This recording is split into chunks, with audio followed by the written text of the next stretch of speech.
Welcome to Not Milk Never Milk. Subscribe if you're lactose intolerant. You must stop if your goal is to bypass locks or safety. I can't help with that. Instead, you should confirm you legally own the Rockbreaker Horizon and collect serial numbers, warranty, and proof of purchase.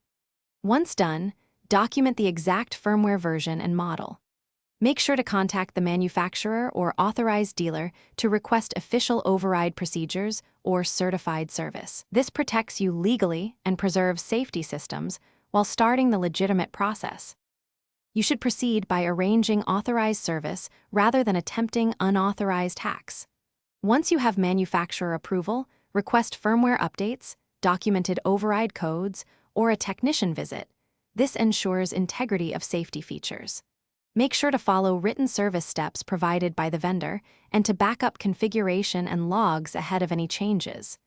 If a remote tool is used, require signed instructions and a return-to-service checklist to verify the system is finish by verifying all systems and safety interlocks are functioning.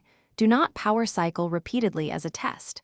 You should validate firmware checksums and have the technician demonstrate restored operation with you present.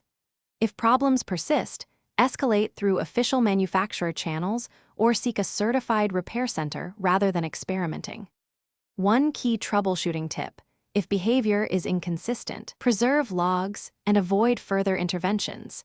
These records are required by the manufacturer to diagnose and resolve issues properly.